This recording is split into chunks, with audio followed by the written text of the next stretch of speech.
And God said, let there be light, and there's light. And I am grateful for that. You know, I usually start with the usual transportation story. Do you think that Telegraph Avenue will ever be finished again in our lifetimes? That's my only question. I ask God that question every time I drive up here. But I am optimistic that once 75 is finished, I will cut my driving time down to that. And that would be very nice. It is a pleasure to see you today and to be with you. And today, I would like to tell you a couple of stories. My talk title, as you noted, is There's the Power of One, How to See God in Other People. So I'd like to draw a few pictures for you, word pictures, that is. I'd like you to go back to, say, the middle 1950s. Imagine life back then. I lived on a street that was named Reed Park, R-E-E-D Park. That was a complete misnomer. There was no park. There was no median strip with trees in it. In fact, as I visualized it again and again, there were no trees on it at all because the space between the curb and the sidewalk was so narrow that you couldn't plant a tree. And the street was so narrow that it was one way until you got maybe 10 houses from the corner when it broadened out just slightly.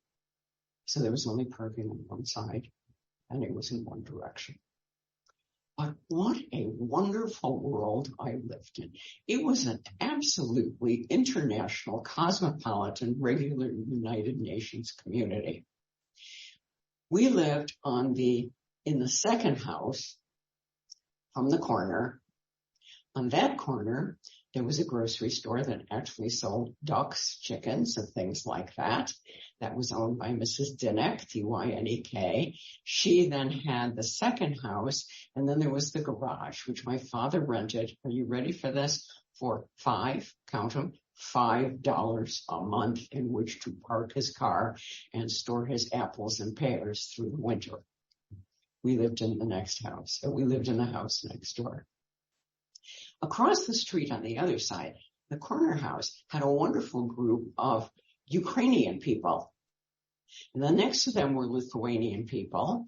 Next to them were the German people. I'm not sure about the house after that, but after that it was Mr. and Mrs. Bobby, spelled B-A-B-I-J, which was Polish. Next to us, the house in which we lived, were the Mitlofs, who had shortened it from Mitlovsky. Whatever, folks, it still was what it was. And among these people, and next to them were Mr. and Mrs. Terragrossa and their adult children. And next to them was another family. In other words, everybody on this street had an interesting nationality. And all of these people had someone in the house who spoke a foreign language. It was absolutely amazing. My mother had grown up in this house way back. And she played with Mrs. Mitlof's children when they were little, and now they were grown. And Mrs. Mitloff was quite multilingual. She spoke English, Yiddish, and Polish. The thing that I liked about Mrs. Mitloff is, though she was Jewish, when I would come around every November with raffle tickets for the turkey raffle, she would always buy 3. Though you knew she wasn't going to eat that turkey because she kept kosher, but she always bought the raffle tickets. That was the kind of community that this was.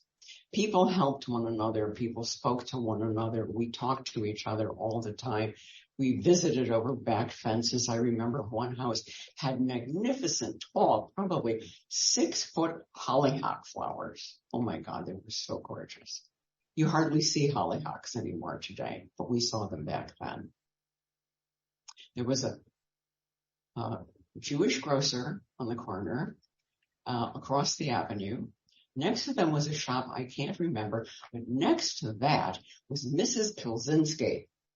She sold embroidery thread needles, aspirin, and things.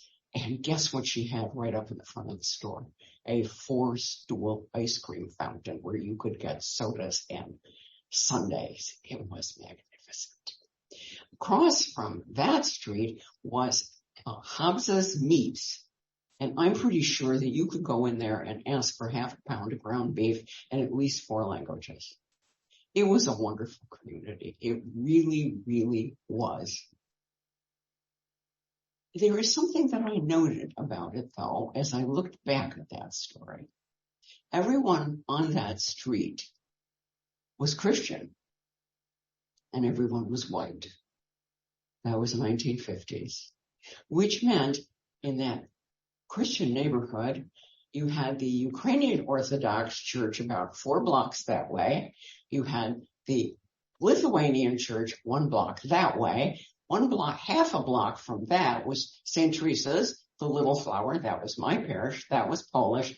And if you carried on 4 more blocks, you came to Holy Redeemer, which was German and Italian. I never figured out what language they used during Mass. But when I was a kid, the 10:30 Mass at St. Teresa's was in Polish. I know, because I sang in the choir. I had no idea what I was singing, but I could recite it appropriately, and I sang. And I like to think that what I learned from that experience was there's a oneness. There's a oneness in all people. And that oneness is our humanity. And so I took those thoughts with me when, then in the mid-1960s, I decided to join the Peace Corps upon completing college. Okay, I won't tell the truth.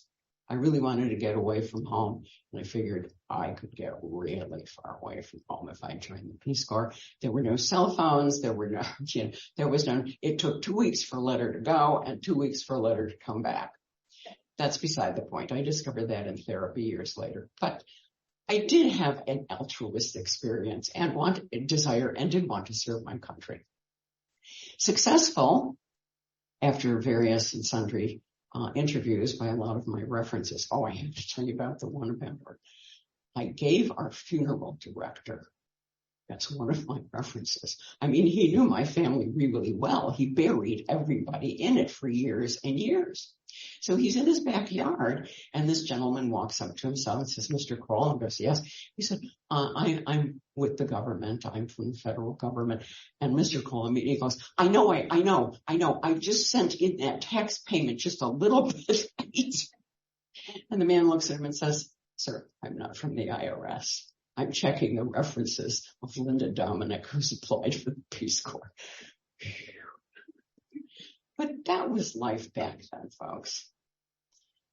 And so I went to the Peace Corps to Turkey.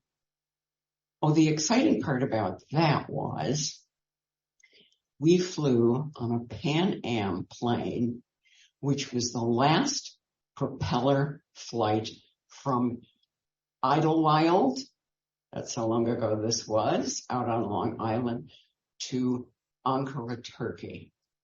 And you know how we all dressed. We all had church clothes on. The boys all wore jackets or suits, and they had ties and dress shirts, and the girls all looked like, we were going to church. None of us Bermudas and sweatpants and T-shirts like you see on airplanes today.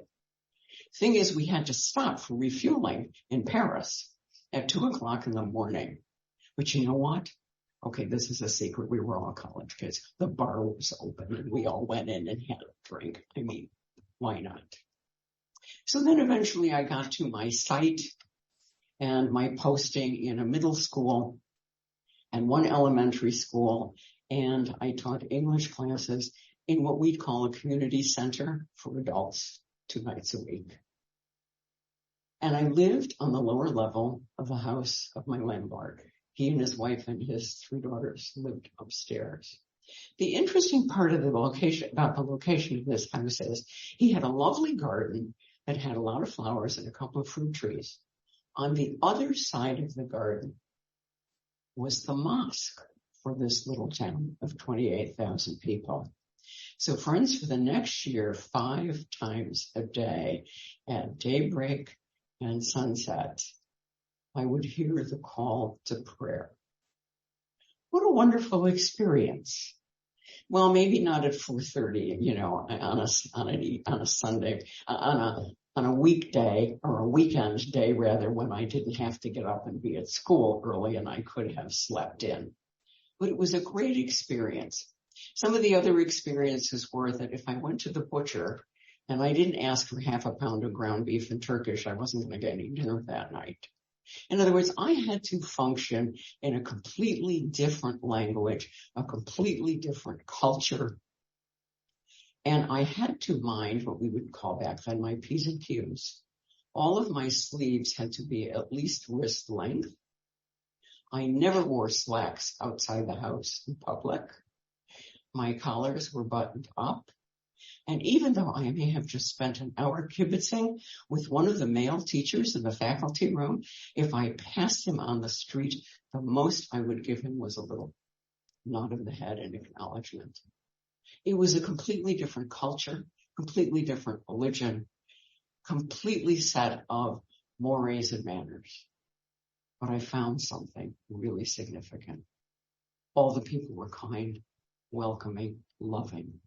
And they had the same desires for their children to grow up and have good jobs and make happy marriages and have children so that they would have grandchildren.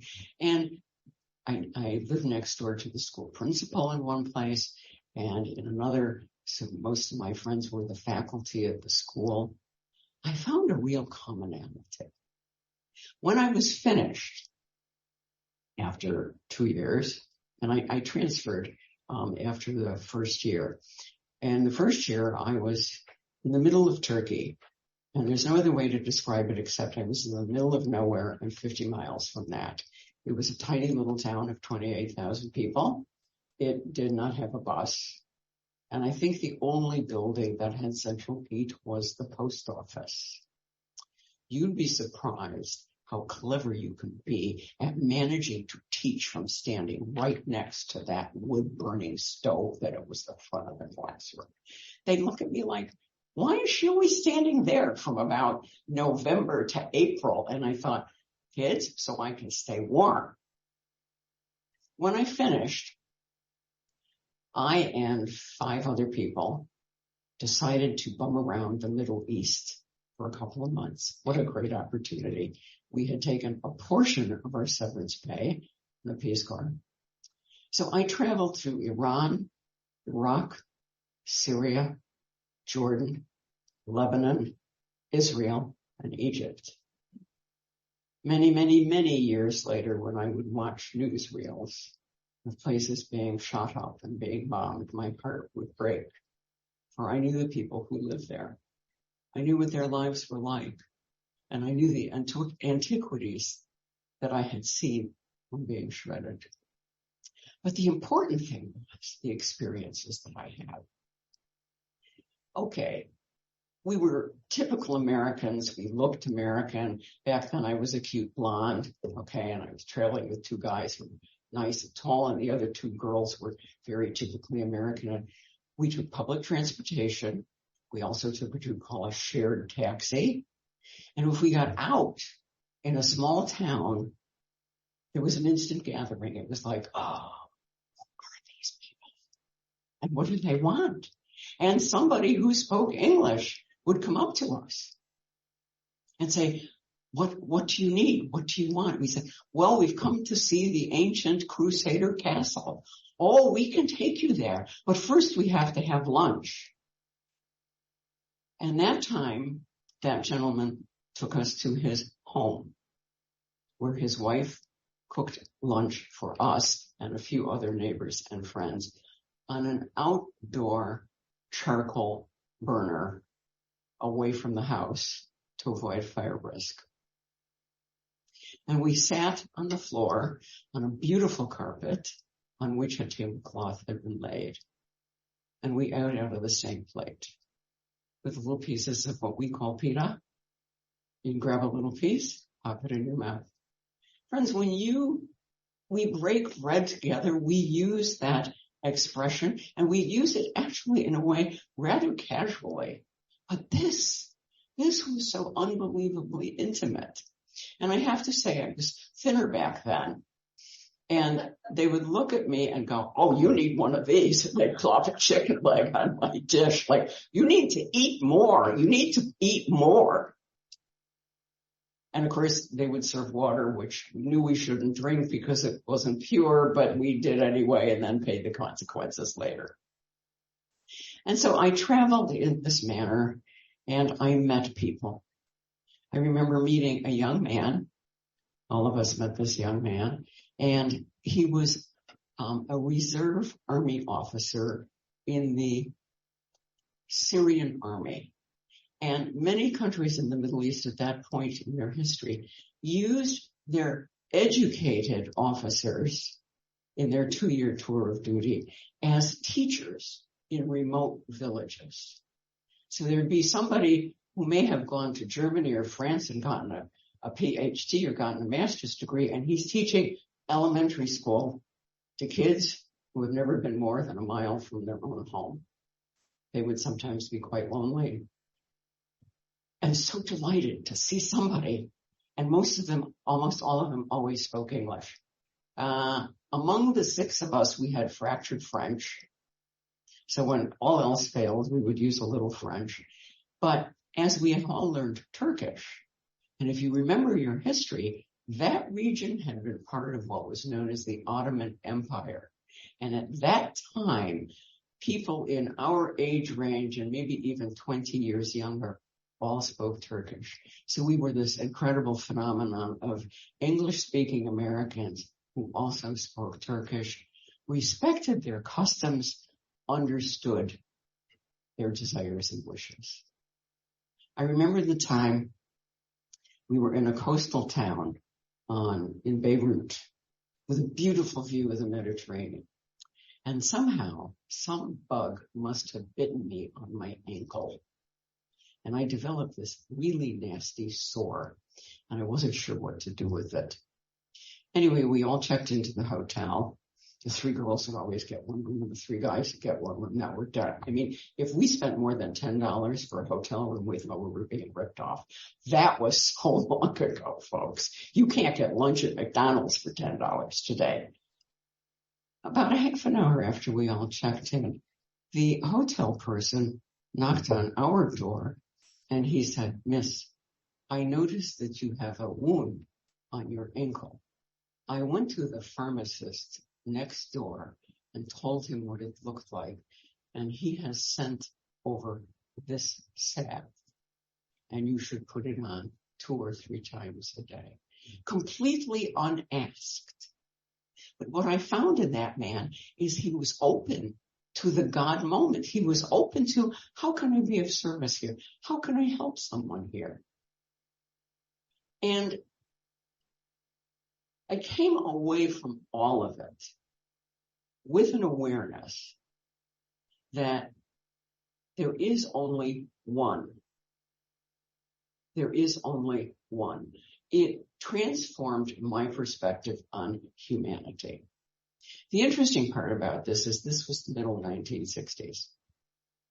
It was in 1978 that I discovered unity and heard the words, there is only one power, one presence in the universe, God the good, omnipotent.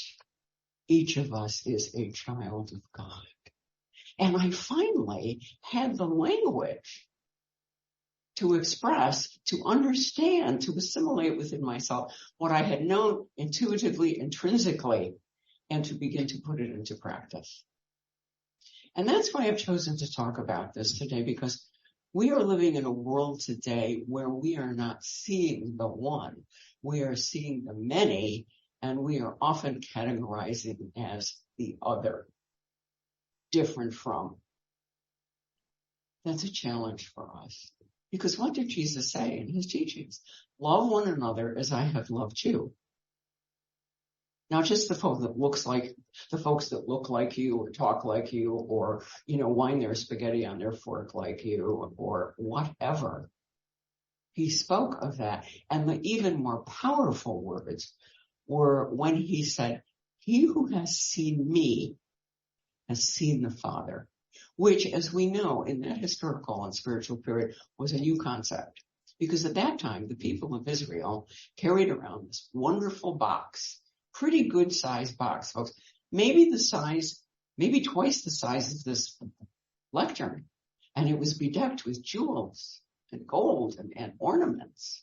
And the men carried it on their shoulders as the people wandered through the desert for 40 years, seeking the promised land, which we understand is not necessarily a place, but a consciousness of our oneness, our wholeness, and our ability to relate to a God who is within us.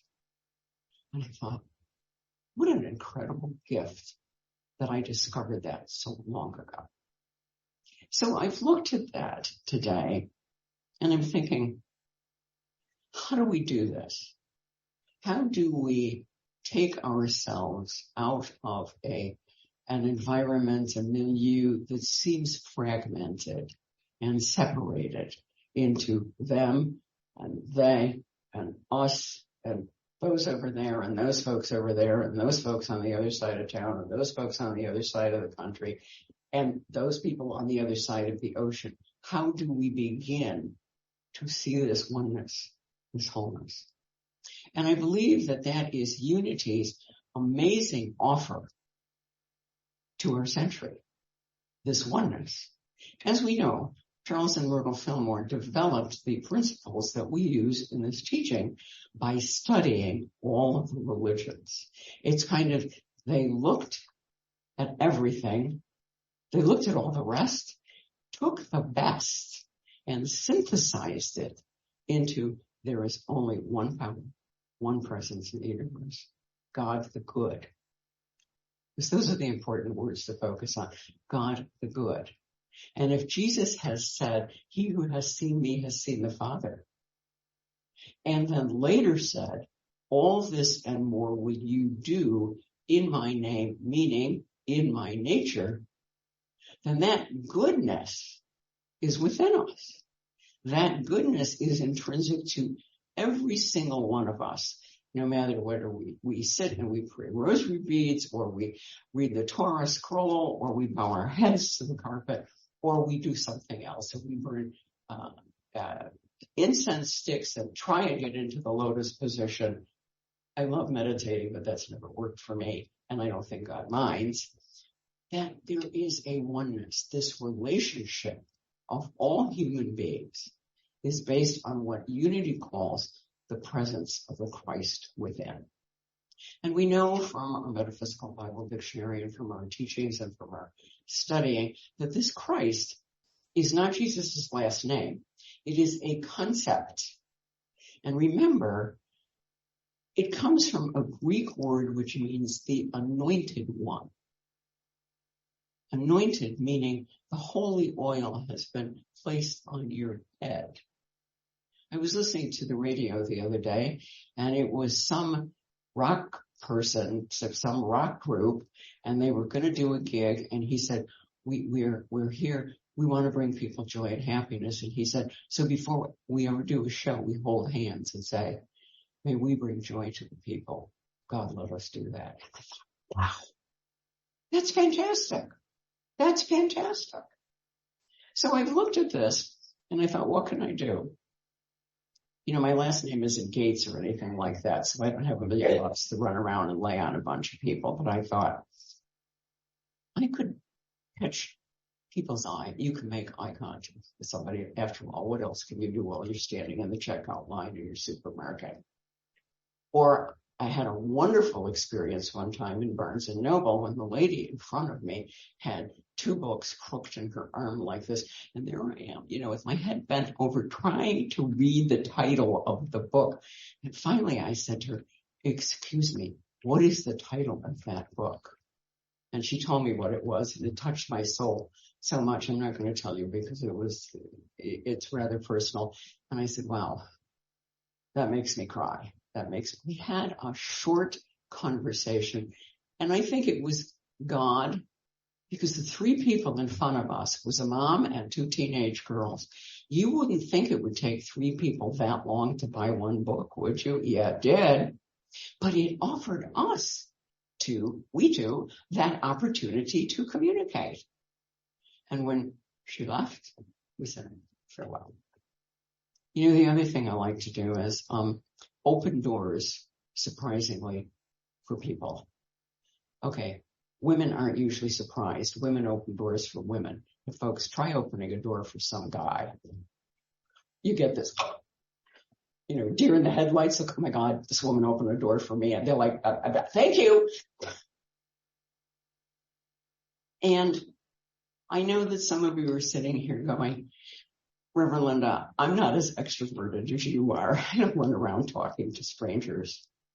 But friends, if we look at the other person and see before us this wonderful human being whom we know, regardless of creed, faith, appearance, is the embodiment of God, who are we looking at?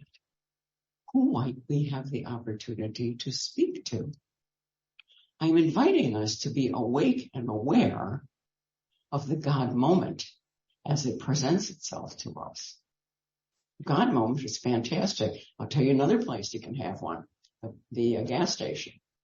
You're behind somebody and there's two pumps and the guy in front isn't finished and the guy behind that guy is ready to go, and you would love to get in line, but you got to wait until the whole procession moves. And then when you do, this really cool lady got out in the greatest blouse you ever saw. I mean, it was so colorful, so beautiful. It was like, and we made eye contact as I'm standing there with my $20 bill, walking towards the door. I went up to her and I said, that blouse is fantastic. Where did you get that? And she looked at me, she said, Florida. And I said, yeah, you're not going to find that anything that cute in Ann Arbor. You're just not going to. And so we had a little conversation. Then I went in and I, put my $20 on the counter and said, $20 on number 4, please, and walked out. Do you need a receipt? No, I know where it went, for goodness sakes. I don't need a receipt. Let's save paper. Let's save trees. As then I went past her, she was finished pumping. And she was about to get into her car. And I said, well, drive safely. She said, you too, and you have a great day. And I thought, that was a God moment. Both of us will be thinking about that soul, heart-to-heart contact for the next couple of days. So what I would offer to you is the opportunity to be alert and aware for God moments, for opportunities to see the humanity and the divinity of each of the people that you encounter. Is it hard? Anybody want to tell me it isn't? Of course it's not. It's hard.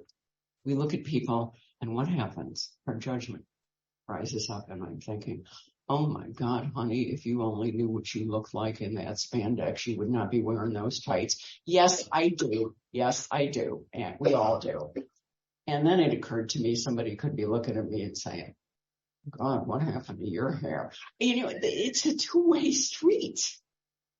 If we can let go of what some of us call our character defects or our shortcomings and understand that we are gifted with 12 powers.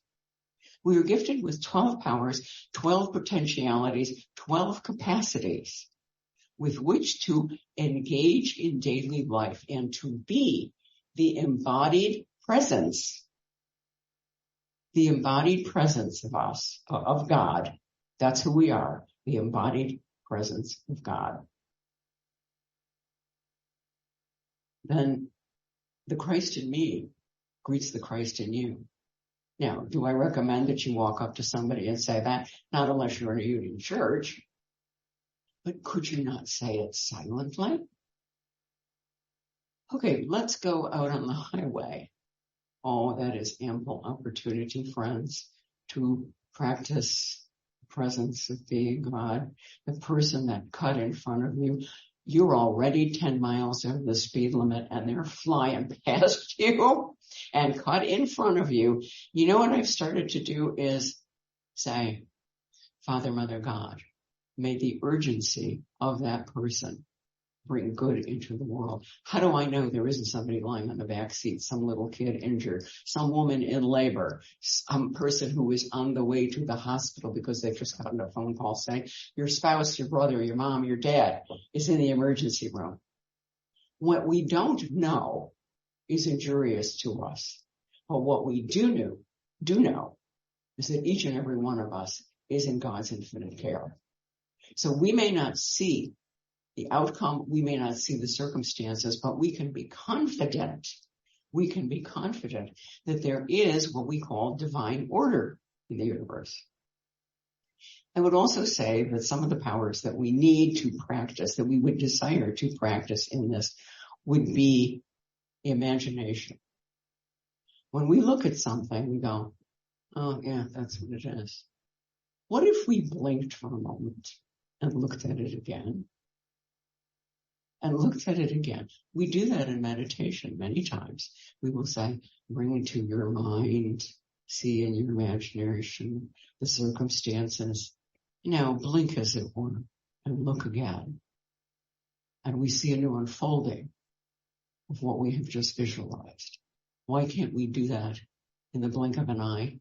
Okay, not when you're driving, but when you're stopped at the light, you could do that, especially now since we can't talk on our phones while we're stopped at the light.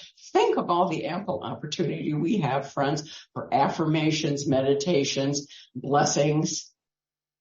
I know it's so easy to pick it up. I don't, not when I'm driving, but if it rings, just like, oh, okay, I can deal with that later. No, we can't even do that. And it's prudent. It's prudent. So there are ample opportunities for us to exercise those 12 powers. We exercise faith by understanding that God adheres in every single one of us. We exercise imagination by looking at something, blinking, and seeing it again. We take responsibility by exercising will, which is really willingness. I am willing to see a new perspective. I am willing to be a different person. I am willing to hold a new thought. And above all, we are willing to love. Because it is Jesus who said to us, love one another as I have loved you. There are no descriptive adjectives. Not love the one that looks like you, that lives next to you, that talks like you, that eats like you, that eats the same food you do, that goes to the same church. Just love one another as I have loved you. And that, I believe, is the strength of our unity teachings, is it invites us to judge not by appearance, but to see rightfully into each person.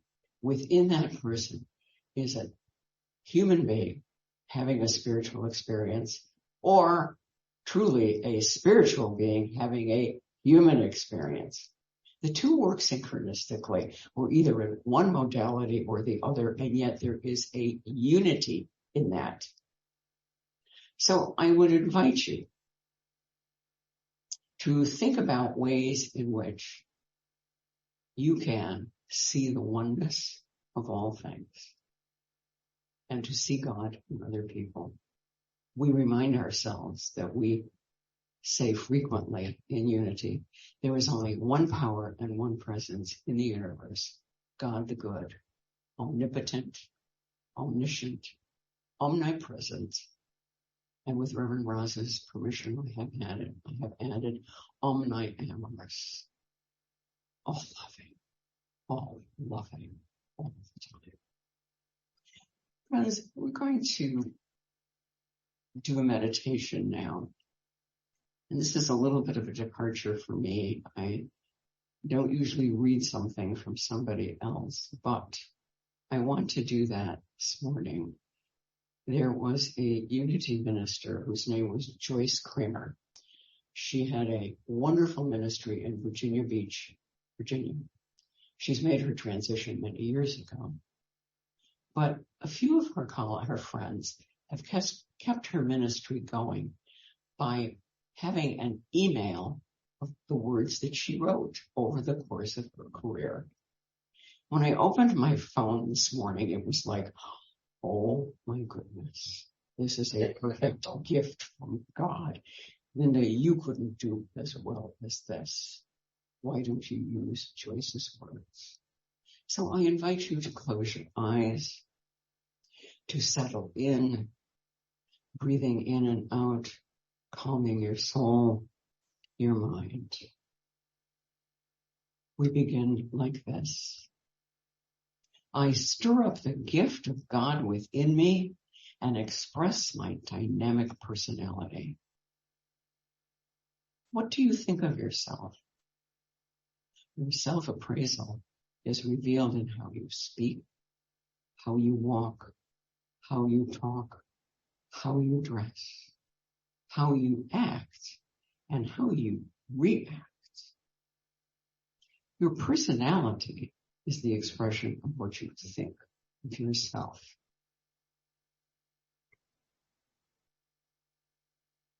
The truth is that you are an individualized expression of God.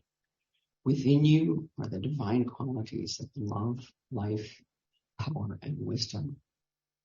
Is this the picture you have of yourself? Do you live and act according to the knowledge of God's presence within you?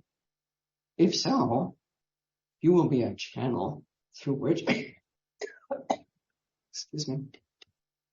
you will be a channel through which the vital, powerful, wise, loving nature of Christ is expressed in the world. God will never be closer to you than right now. God will never love you more than right now. Accept this truth about yourself. You are made in God's image and likeness. Live, speak, walk, dress, act, and react according to this knowledge. Your willingness to let God's Spirit work through you will make you the happy and successful individual you love to be. Stir up the gift of God within you, and you will demonstrate your dynamic personality. And from Timothy, chapter 1, verse 6, stir up the gift of God, which is in you, and I would add, which is you. So we take these thoughts deeply within us,